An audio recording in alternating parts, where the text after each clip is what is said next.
Welcome to the Indiana Lawyer Podcast, your audio source for news in Hoosier law. Brought to you by Taft. I'm Jordan Morey, Managing Editor of the Indiana Lawyer and your host. And I'm Olivia Covington, co-host and editor of the Indiana Lawyer. Wherever you're listening from today, thanks for joining us. Per usual, we'll start this week's episode with some headlines before diving into a one-on-one interview with a leader from the Hoosier legal community. For this week's show, we have a special guest from the federal courts, Zachary Myers, U.S. Attorney for the Southern District of Indiana. We've got a packed show for you today, so let's get rolling. Today is February 23rd, 2022, and these are your headlines. First, let's start with the U.S. Supreme Court. While the country waits for President Biden to announce his first Supreme Court nominee, the court's newest justice recently traveled to Indiana to speak to Hoosier law students. Justice Amy Coney Barrett visited Notre Dame Law on February 14th for the Notre Dame Law Review's Federal Court Symposium. The justice is a member of the Fighting Irish, having graduated from Notre Dame Law in 1997. During her talk, Barrett discussed the issue of federal equity power, which she described as a technical branch of the law. Barrett said equity jurisdiction gives federal courts access to a body of law, but does not empower judges to become lawmakers. To that end, Barrett called on Congress to step in to, quote, ameliorate unjust results or unfairness when a judge's hands are tied by the law. She described herself as a formalist, compared to Justice Sonia Sotomayor, whom she said is more of a pragmatist. This month's lecture marked the second time Barrett has publicly returned to her law school alma mater since joining the nation's highest court. Back in September, she taught a 3-week course to a group of third-year law students. Justices Samuel Alito and Clarence Thomas have also visited Notre Dame Law within the last year. All right, let's bring it back to Indiana and check in with some news about the state's highest court. IL reporter Katie Stancombe has an update on how the court's newest justice will be selected. Katie? Thanks, Jordan. Indiana is preparing to select its newest member of the Indiana Supreme Court to fill a vacancy left by Justice Stephen David when he retires from the bench this fall. So far, 19 Indiana lawyers and judges have applied for the Supreme Court position. The Indiana Judicial Nominating Commission, led by Indiana Chief Justice Loretta Rush, will host interviews for the judicial vacancy on February 28th and March 1st in Indianapolis. After the first round of interviews is complete, the commission will choose a group of semifinalists to undergo a second round of interviews in April. Once the interviews are completed, the J&C will go into executive session before holding a public vote to select the 3 most qualified candidates. Those names will then be sent to Governor Eric Holcomb, who will choose Indiana's next Supreme Court justice within 60 days. Justice Stephen David, the longest-serving Indiana justice, said the judicial selection process is very time-consuming and arduous. David said the charge can be daunting, thinking back on his own experiences as a former chair of the Allen County Judicial Nominating Commission and current chair of the Marion County Judicial Selection Committee. It is difficult. You're looking for people with significant talents in different areas, someone that's willing to immerse themselves in the new position to learn it, and it's one that you keep learning. Someone who's willing to give 125% every day, bring your A game every day, that's a lot of expectation, and nobody's perfect, but I'm pretty confident those are some of the things they're considering when they're going through their process. Joel Schum, a clinical professor at Indiana University Robert H. McKinney School of Law and close follower of the judicial selection process, said that commission members spend hours reviewing hefty applications of each candidate. In recent years, they've even taken time outside of the formal interview process to meet individually with applicants to get to know them better. However, Schum said the importance of the formal interview can't be overstated.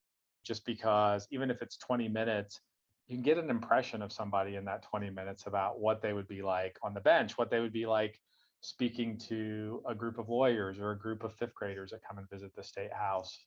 And in that 20 minutes, you really can tell a lot about a person. When it comes down to it, David suggested that the interviewees take a deep breath, relax, and enjoy the opportunity. Stay tuned for more Indiana lawyer coverage of the Supreme Court justice interviews next week. Thanks, Katie. Now let's check in with the other 2 branches of government. First, an update on a legal battle we've told you a lot about between Indiana Governor Eric Holcomb and the Indiana legislature. The executive and legislative branches are still in court over last year's House Enrolled Act 1123, which allows the Indiana General Assembly to call itself into special session during a state of emergency, like the ongoing COVID-19 public health emergency. Holcomb has argued that HEA 1123 is a violation of separation of powers principles and the Indiana Constitution. He says Article 4, Section 9 of the state constitution gives only the governor the authority to call a special session, not the legislature.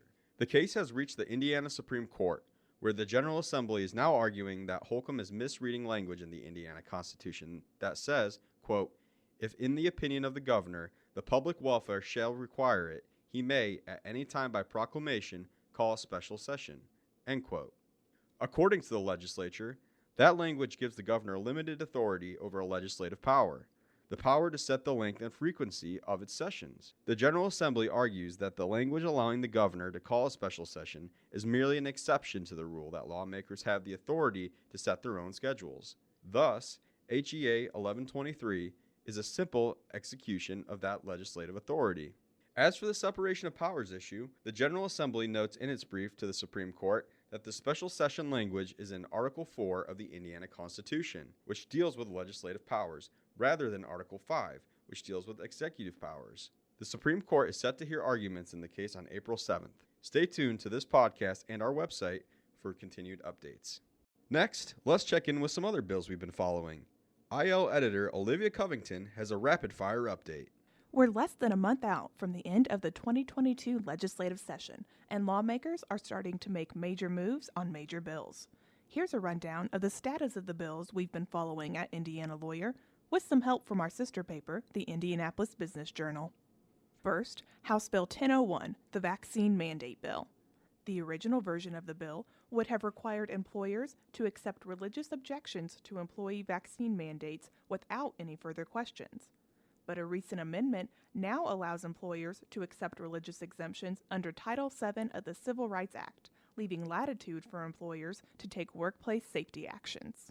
Next, House Bill 1004, which would give judges discretion to send Level 6 felony offenders to the Department of Correction for mental health and addiction treatment. That bill has received minimal opposition and advanced through 2 Senate committees with only 1 no vote. It's now before the full Senate. Next is House Bill 1041, the controversial bill that would prohibit transgender female students from playing on girls' sports teams. Criticism on the bill from students and LGBT advocacy groups continues to mount, but the legislation has advanced to the full Indiana Senate. It was scheduled for possible amendment in the Senate on February 21st, the day I'm recording this. Another controversial bill related to Indiana students is House Bill 1134. That's the bill that originally prohibited teachers from teaching, quote, divisive concepts in the classroom. The bill has been amended so that now teachers cannot teach students that one group is inherently superior to another or that one group is responsible for the past actions of other members of that group. Also, the bill gives parents greater access to teaching materials. In the Senate, we've been watching Senate Bill 70, which would amend Indiana's obstruction of justice statute. As it stands now, the bill would create a Level 5 felony if a person causes a witness to give false or misleading statements during a domestic violence or child abuse case. However, the offense does not include persuading a witness to give a false statement because lawmakers thought the word persuasion was too vague. Of course, these are just a handful of the bills the General Assembly is considering, and the status of a bill can change quickly. Check out our website for further coverage of important legislation. Moving out of the State House, we've got some news for you from the world of civil legal aid. You've probably heard of the American Bar Association's Free Legal Answers website and its counterpart in the Hoosier State, Indiana Free Legal Answers. Recent data shows that the ABA program has received more than 200,000 submitted questions since 2016, while the Indiana program has received more than 15,000. But these milestone numbers aren't something to celebrate. According to the ABA, hitting 200,000 questions shows that the need for affordable civil legal services is still great across the country. That need has been exacerbated since the start of the COVID-19 pandemic in 2020. In March of 2020, the ABA reported that it had received about 100,000 questions. In less than 2 years, that number grew to more than 200,000. In Indiana, data from Pro Bono Indiana shows that family law and housing issues dominate Hoosiers' legal needs.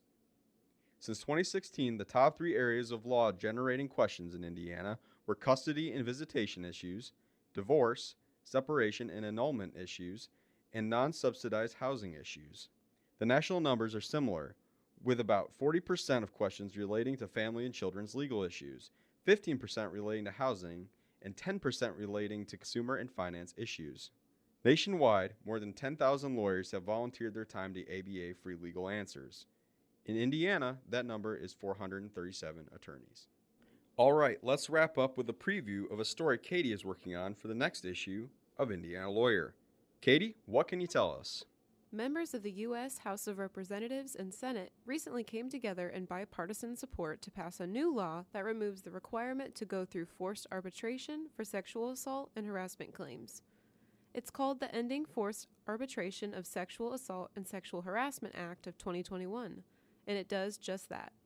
The law essentially puts the ball in the court of individuals who experience sexual misconduct in the workplace, not their accused perpetrators. Individuals who may have signed an agreement requiring them to arbitrate their sexual harassment and assault claims would have the ability to choose whether to litigate those claims in court or through arbitration. They also may choose to bring an individual or class action lawsuit under the new law. The new law, also referred to as H.R. 4445, isn't limited to employment relationships. Clients, customers, patients, and consumers could also be potentially affected by the changes. President Biden is expected to sign the legislation into law. His administration earlier this month said it is committed to eliminating sexual harassment and assault and, quote, looks forward to working with Congress on broader legislation that addresses these issues. Local legal experts have told me that this new law is a monumental move for survivors of sexual assault and harassment that will ultimately change the legal landscape when it comes to tackling these types of claims. Check out the March 2nd issue of the Indiana Lawyer to learn more. Okay, that's it for this week's headlines. As always, for more on these stories or any other Indiana legal news, visit theindianalawyer.com. Also, just a reminder that you can submit your 2022 Leadership in Law nominations on our website. Stick around to hear our interview with Zachary Myers, the U.S. Attorney for the Southern District of Indiana. Taft, today's modern law firm. At Taft, we cultivate a highly respectful, transparent workplace that fosters creativity, teamwork, inclusion, and diversity. We couple our culture with a client-first approach, rewarding lawyers who understand their clients' goals and work to deliver success. Taft, the modern law firm. To learn more, visit taftlaw.com. For this week's extended interview, we have Zachary Myers, U.S. Attorney for the Southern District of Indiana, in studio with us today. Attorney Myers, thanks so much for joining us. Thank you for having me. Happy to be here. Before we get started with some questions, I just want to give our listeners a couple notes about you. Myers was sworn in this past November by Southern District Chief Judge Tanya Walton Pratt.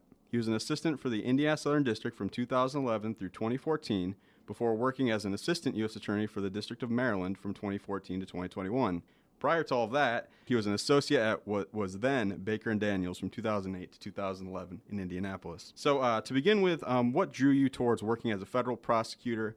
Was that always a goal, and was that end goal to be back here at the Southern District? I'll say that it was my first semester criminal procedure class in law school. I had a fantastic professor, Julie O'Sullivan, if she's listening, who was a former AUSA herself, and I think a disproportionate number of federal prosecutors came out of her class because she really did inspire us about the good work that you can do for your community, in those roles as assistant U.S. attorneys. And, I was aspiring to that, sort of from day one, and, knew that I had hoped to come back to my hometown to practice in Indianapolis. So that, of course, leads you to the Southern District of Indiana, and I was lucky enough to get an opportunity to join the office, as a young attorney and start my career as a federal prosecutor.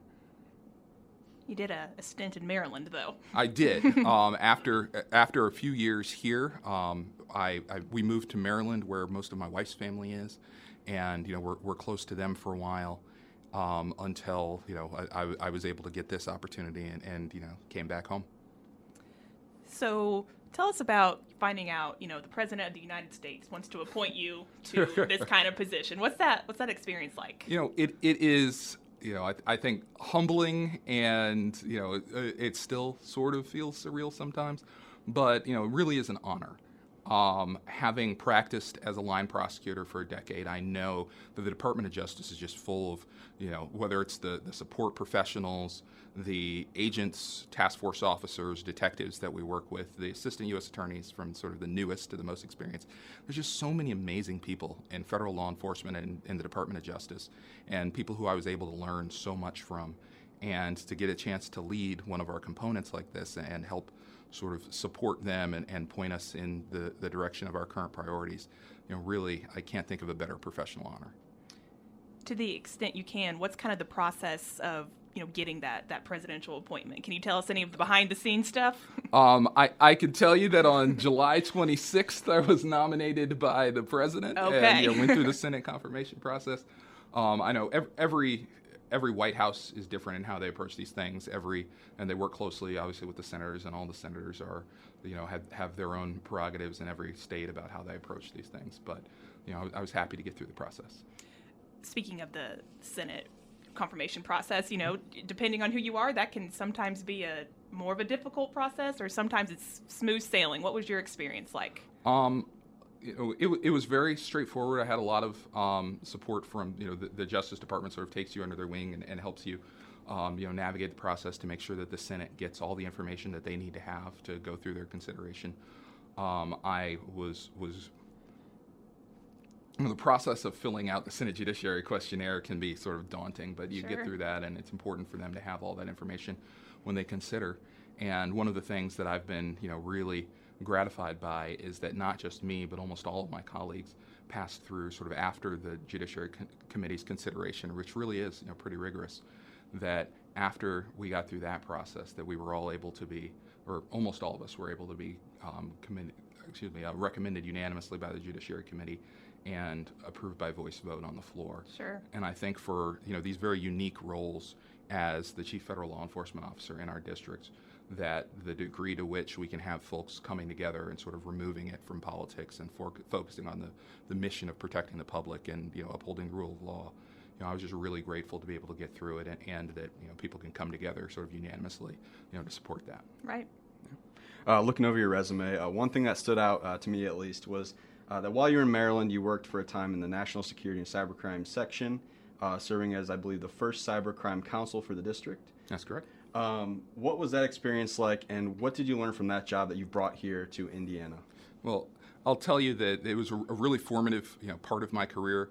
I was part of the initial sort of standing up of the National Security and Cybercrime Unit. Before then, the cybercrime work had been housed elsewhere in the district, and National Security wasn't the formal unit with the same number of assistant U.S. attorneys that it became when I was there and under U.S. Attorney Rob Herr. The national security part of the Justice Department has layers of additional complexity. And the cases we work on are very difficult. The cases that the agents and task force officers and frequently in collaboration with the intelligence community, you're dealing with obviously some of the most sensitive information that the United States government deals with, and much of the work that you do will never be known to the public, and you're doing it because of your commitment to the mission and commitment to protecting the public. And it was just really great to be a part of that and to learn both in terms of helping set that up and working across all of those agencies and with the prosecutors in Maine Justice and in other districts, and be able to take that experience and then apply a lot of the things that I've learned into transitioning into this role. Shifting gears a little bit, one of the issues, or two of the issues I guess we see here in the Southern District, of course the ongoing opioid crisis continues to be an issue, and also violence, but particularly gun violence, and especially here in Indianapolis. And I know Department of Justice has put some money and resources toward those issues in recent years. Can you talk about the work your office is doing to address those two big issues in this district? Absolutely, and I'll tell you that those are two of the highest priorities that we have, both as a Department of Justice as well as in this district, in the Southern District of Indiana. In terms of the opioid epidemic, which unfortunately, being in Maryland, we got to see really up close, and things and it impacts not just the victims of substance abuse disorder, the individuals who are engaged in the drug trafficking trade, and the people who are negatively impacted by that, but you see the substance abuse issues trickling down into people then getting involved in fraud schemes to support their habits, or you have physicians misusing their ability to write prescriptions and essentially serving as drug dealers in white coats, or you have a number of individuals who are vulnerable by reason of their substance abuse addiction and are ending up in the commercial sex trade and being trafficked by other individuals for their financial benefit and exploiting sort of their vulnerabilities. And so every area of crime really that we touch as federal prosecutors and working with federal investigators is impacted by the opioid epidemic, and you see unfortunately that growing significantly here in southern Indiana and central Indiana.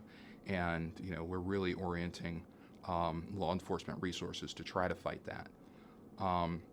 And one of the things beyond all of the criminal activity I talked about, one of the things that's really tragic and critical there is the fatal overdoses.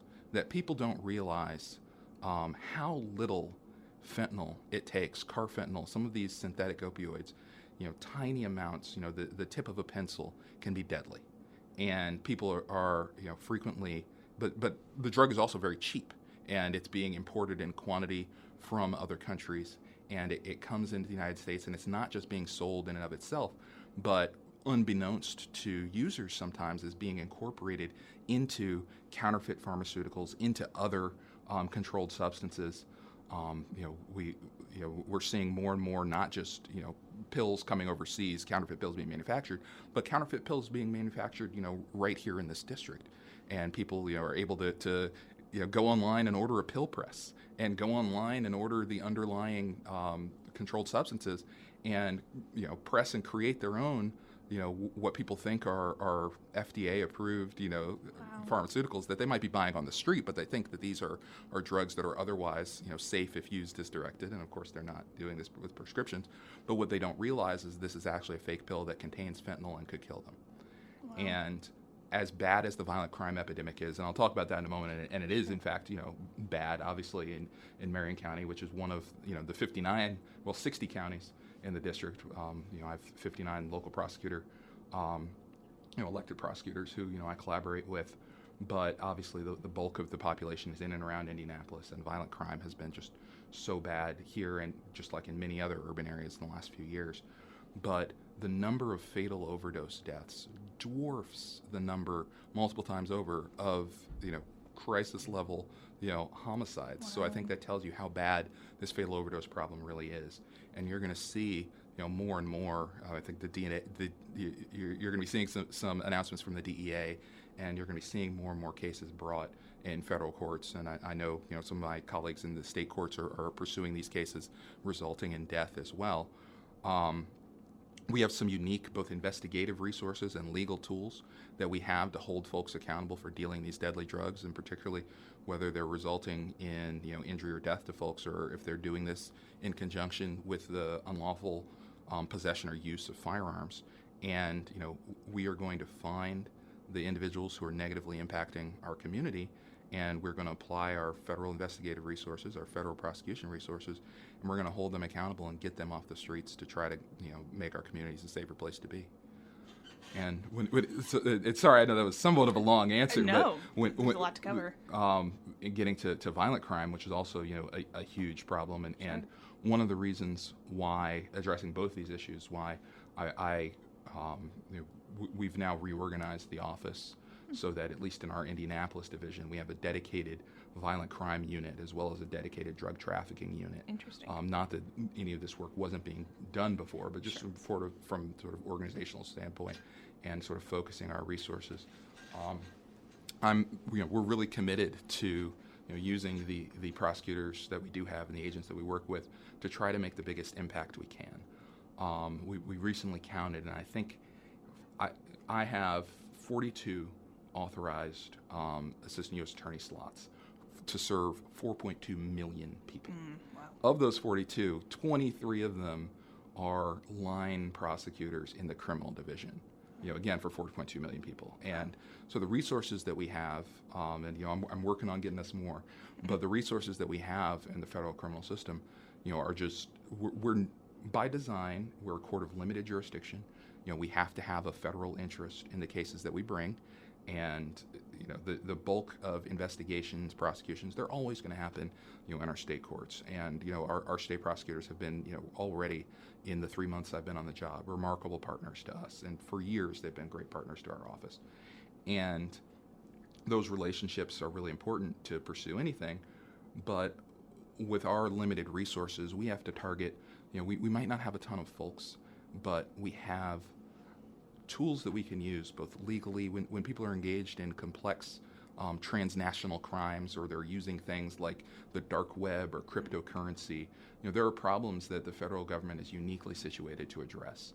And so we're going to take our limited resources and really point them there to where we can make the biggest impact, for the public that we serve. Sure. What do you see are some major issues in the Southern District that might not quite get as much conversation as what we just mentioned? Well, thank you, and I appreciate that. And although it's coupled with the violent crime conversation, but it's not just the underlying crimes that, of course, we're going to investigate and prosecute federally when people are using firearms unlawfully and hurting people in the community or killing people in the community.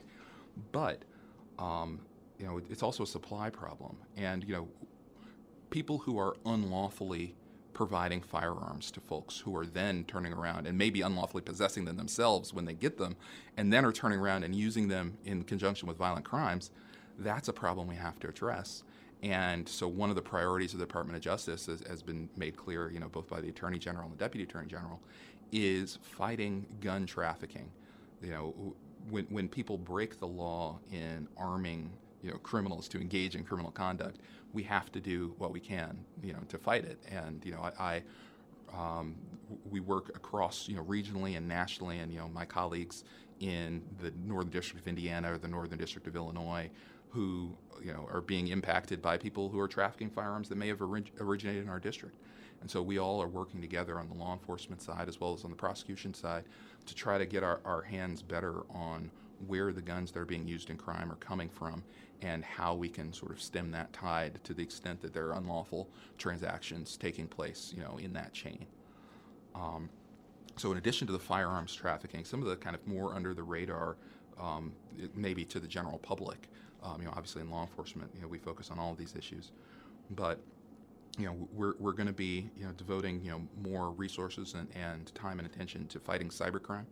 Obviously, we've had some very high-profile cyber incidents across the nation and in the country, and in the district. And whether it is ransomware attacks, that are putting schools, hospitals, and sports teams out of business for periods of time, and endangering frequently, people's health and safety or ability to receive an education for a period of time, or the theft of data and the theft of not just business data, but financial information that's then misused, whether it's in financial fraud or identity theft. There are all of these sophisticated crimes that are taking place that there are individuals, in this country and all over the world who think that they can victimize our district, and if they do so using sophisticated tools or anonymizing technologies, that they can violate the law with impunity. And it's our job as federal law enforcement to show them that that is not the case and that they will be found and they will be held accountable, and we're committed to doing that. So in addition to cybercrime, we're also, folks don't always hear much about this, but one of the things that Indiana is really nationally renowned for is our ICAC that I will plug, our Indiana Internet Crimes Against Children Task Force. That really is a model for the nation that works together, a large number of local departments, police departments, sheriff's offices, a number of federal agencies like FBI and Homeland Security, Secret Service, all work together to protect children. And we take tips that we get from internet, electronic communication service providers, people who are making reports to, whether it's law enforcement or to the National Center for Missing and Exploited Children. And they're sifting through this enormous amount of incoming information because so much trafficking of child exploitation material and so much online exploitation of, children, frequently vulnerable children, and, a lot of times, children far younger than, people realize are being exploited in this way. And, this team works together to, day after day, take some of the worst offenders in our society and get them off the street and get them held accountable and rescue kids and make, the community a safer place to be. And their work, I think, can't be commended enough. And, I think that, a lot of law enforcement resources, the Indiana State Police actually, heads up that task force. And, the working across agency lines that's shown in that work, and obviously by people who are passionate about, the righteous mission that they're fulfilling. I think that that's a model that we should hold up, and that the people should know that those of us who've been entrusted with law enforcement powers to protect the public are really doing important work to try to make, the world a safer place for kids. So in addition to that, we're working on sort of reinvigorating and expanding our efforts in terms of fighting human trafficking, and particularly commercial sex trafficking. On the federal law enforcement side, we really focus on individuals who are being trafficked in commercial sex, either who are minors who are being exploited in this way, or who are being made to engage in this conduct by means of force, fraud, or coercion, whether it is, beatings or threats, or, the withholding of narcotic substances or controlled substances that they may have a dependence on, and the individuals exploiting them are able to take advantage of that to get them to engage in these commercial sex transactions for their own financial benefit. So we're going to be, expanding our work in that area and seeking to hold, those individuals accountable in the cases that we're able to bring in federal court. So you have kind of the distinction of being a historic nominee to this role, in that, the first African-American man to be the U.S. Attorney for the Southern District. Also Clifford Johnson in the Northern District. President Biden kind of did that in both. I mean, what does that mean to you? And, do you consider diversity kind of part of your, agenda is not the right word, but something you work to promote in your office? Well, thank you very much. And I am absolutely cognizant of the importance of that aspect of my service and my nomination and confirmation. And, obviously my friend, Cliff Johnson directly to the north, but also U.S. Attorney Gregory Harris to the west in the Central District of Illinois, U.S. Attorney Ken Parker to the east in the Southern District of Ohio. Okay. I believe we do have some U.S. Attorney Dawn Eisen in the Eastern District of Michigan in Detroit. Okay. And U.S. Attorney nominee who's awaiting floor vote, but who's gotten through the Senate Judiciary Committee, Marissa Darden, who will be leading the Northern District of Ohio, should she be confirmed. And I think it is important, and you'll see across the country that a substantial number, I think even in some ways majority, of the nominees that the administration has put forward for these positions have been people of color, have been women, have been the first in their district, with the backgrounds that they have. And I think that one of the most important things about all of us in these positions is that almost all of us are experienced federal prosecutors. My friend, Mr. Johnson, has been in that office for 26 years in just about every position you can imagine. And, all of my other colleagues, surrounding me as well, have put in, many years of service to the Department of Justice in various capacities. And obviously I've had the privilege of serving the Department of Justice, for a decade now. And I think that the combination of that experience and knowledge of the department, all of us with sort of a wide variety of backgrounds in terms of the sorts of work we've done in the department, but I think that bringing not only that diverse subject matter background, but the diverse backgrounds personally, I think really does matter. I think that one of our charges, as I'm sitting in this chair, is what can we do to sort of increase public trust and confidence in the work that we're doing on their behalf. Every time, as the leader of the office, I don't get to do this anymore, but as an assistant U.S. attorney, one of my favorite things to do, and I think probably everyone who's had the privilege of serving in those jobs, was to stand up in the well of a federal court and look at a federal judge or look at a jury and say that I'm here on behalf of the United States. And that just means a lot to us who choose this manner of public service. And I think that part of being here on behalf of the United States is having the people of the United States have confidence and support for what we're doing. And there's been as a black man in law enforcement, I'm very well aware of a number of the issues that have confronted us in law enforcement. Many of which, none of which are new, many of which are newly discussed or newly widespread because of the widespread nature of, everyone has in their pocket, a high quality recording device, and that's played a role in a lot of, the incidents that have been so tragic.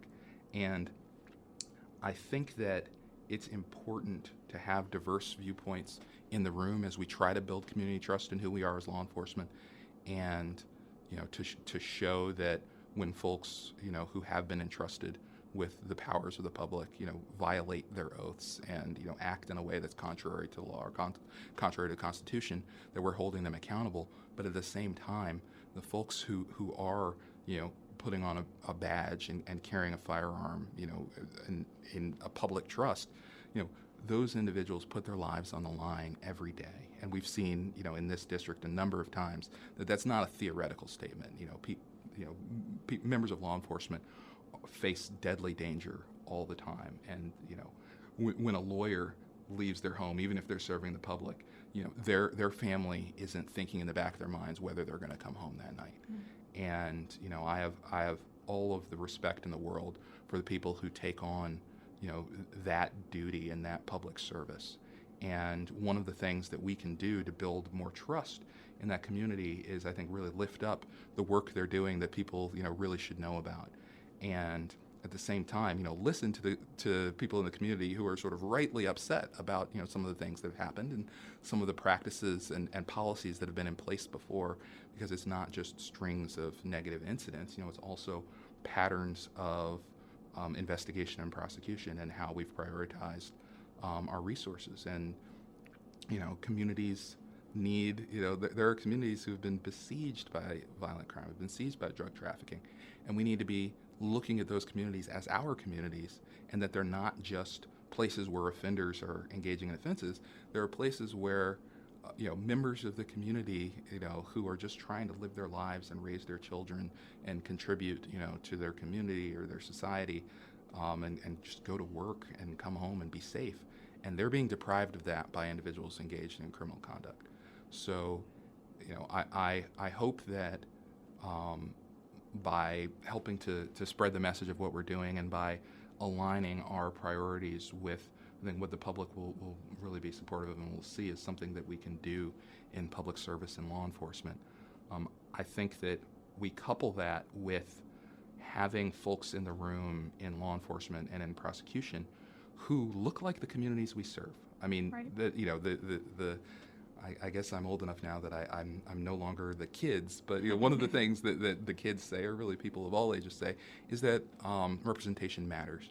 And I do think that's true, and it's not just in terms of having someone who looks a certain way or has a certain demographic characteristic, but people who have all sorts of backgrounds and experiences that they bring to that room, where we're then sitting down and saying, okay, should someone be held criminally accountable for this thing that happened? How should we charge them?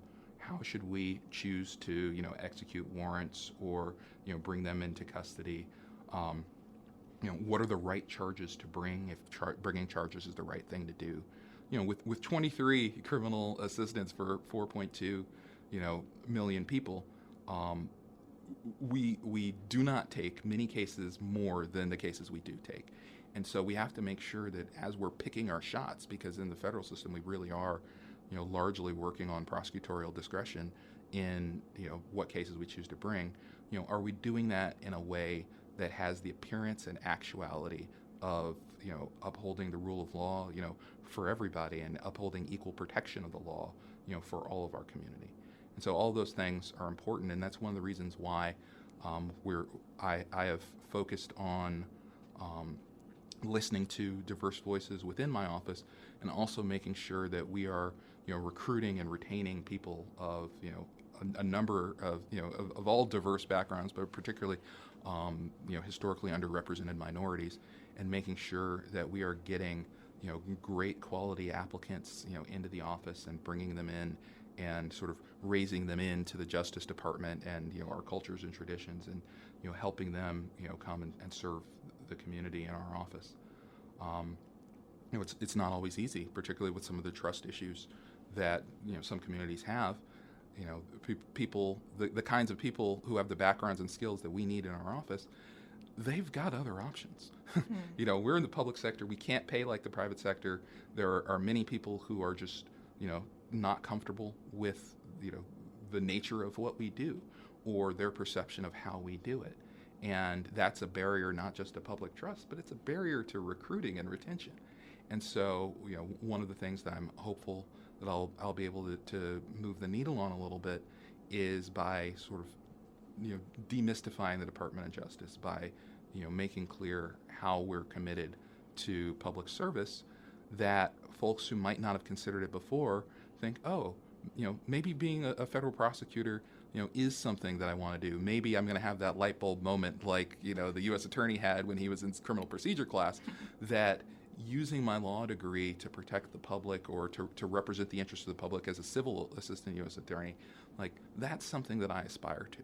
And so if I can do anything in, however long I get to have this, position, I want to leave behind for my successor an office that both in terms of having a talented and diverse personnel, as well as sort of structures and policies that, leave them in a position to, point the office in the policy direction that administration is going, that the Department of Justice wants to go in at that time, and not have to worry that they don't have the structure, the diversity, the leadership and talent that they want to have to accomplish the mission of the Justice Department, which doesn't really change that much in some ways from administration to administration, which is a line assistant, you realize, a bank robbery is a bank robbery. Someone who's exploiting a child is exploiting a child, and there's no sort of administration to administration, significant, difference in view that this is wrongful conduct that needs to be held accountable. And so if we're doing our jobs right, the assistants are going to feel, and all the staff in the office is going to feel supported in just accomplishing the mission of the Department of Justice. That will do it for this week's episode. Thanks again to U.S. Attorney for the Southern District of Indiana, Zachary Myers, for joining us. If you're not caught up on the Indiana Lawyer podcast, you can listen to previous episodes on theindianalawyer.com or via your favorite streaming services.